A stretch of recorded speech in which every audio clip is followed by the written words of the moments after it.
Bapak Ibu, saudara-saudari, adik-adik, sahabat kenalan yang saya kasihi, kadangkala saya mendengarkan kalimat begini. Katoliknya itu hanyalah Katolik KTP. Bahkan, ya boleh dibilang nggak pernah dekat dengan Tuhan.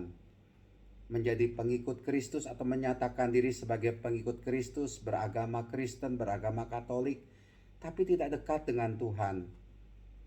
Rasanya berdoa saja jarang. Ke gereja ya bisa dihitung dengan jari. Ke gereja hanya Natal dan Paskah. Jalan salib nggak pernah mau. Rosario nggak pernah hadir kalau di lingkungan ada doa Rosario. Pertemuan di lingkungan juga males.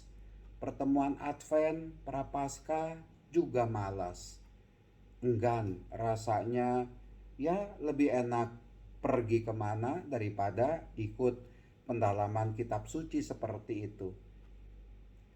Saya mau jadi Katolik karena pasangan saya orang Katolik. Ya sudahlah, ikut-ikutan saja. Ada yang begitu, jadi Katolik hanya ikut-ikutan saja. Ada juga begini, anak saya mau baptis supaya dia bisa masuk ke sekolah Katolik dan bisa mendapatkan keringanan, katakanlah kalau masuk ke sekolah Katolik. Benarkah kita mengikuti Tuhan Yesus seperti itu? Hanya ikut-ikutan saja. Sebab dalam bacaan Injil hari ini, Jumat 5 Agustus 2022, bacaan Injil diambil dari Matius bab 16 ayat 24 sampai dengan 28. Tuhan Yesus memberi syarat, katakanlah, kepada orang-orang yang mau menjadi murid Tuhan Yesus. Dia harus menyangkal diri, memikul salib, mengikuti Tuhan Yesus. Bapak Ibu, saudara-saudari terkasih, mengikuti Tuhan Yesus di satu pihak tidak mudah. Tidak mudah. Kita diajak untuk sungguh-sungguh dekat, mempelajari, menghayati siapakah itu Tuhan Yesus. Dan kita juga harus mengikuti apa yang dikatakan oleh Tuhan Yesus ini. Menyangkal diri itu gampang diucapkan, tetapi sulit untuk dilakukan. Saya senang dengan hal seperti ini, tapi saya nggak bisa melakukan hal seperti itu. Korupsi.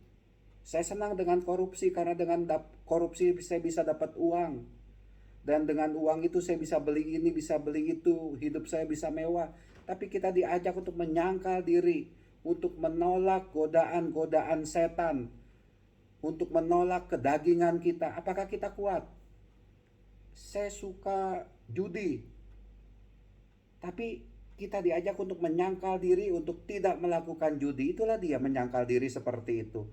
Kita sanggup? Saya terlibat dalam narkoba dan saya tidak bisa lepas dari narkoba.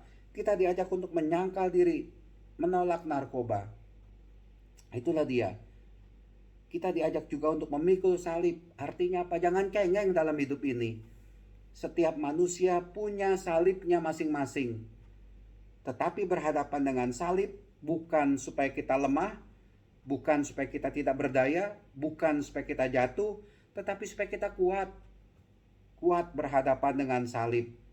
Tidak patah semangat, tidak kecewa, tetapi bersuka cita memikul salib tersebut. Setiap manusia punya salibnya masing-masing. Punya kesulitannya masing-masing, punya kesusahannya masing-masing, punya deritanya masing-masing, dan itu harus kita hadapi. Bukan kita tolak, bukan ya enak-enakan bersandar kepada Tuhan Yesus. Kita juga harus mengikuti dia, kalimat Tuhan Yesus. Kita setia mengikuti Tuhan Yesus? Atau kita masih suka percaya akan hal-hal magis, klenik-klenik, ada jimat, ya, ada keris, ada batu yang kita pegang sebagai jimat yang menduakan Tuhan Yesus, ya. Mengikuti Tuhan Yesus, kita setia berdoa, kita setia mengikuti Ekaristi, kita setia enggak mengalami perjumpaan Kita setia nggak mengalami kebersatuan dengan Tuhan Yesus? Maka dari itu mari kita renungkan perjalanan kita ini menjadi pengikut Kristus. Semoga kita bisa menjadi murid-murid Yesus yang sungguh berkenan kepada Dia, menyangkal diri, memikul salib, mengikuti Tuhan Yesus. Setialah di dalam Tuhan Yesus. Tuhan memberkati kita semua. Amin.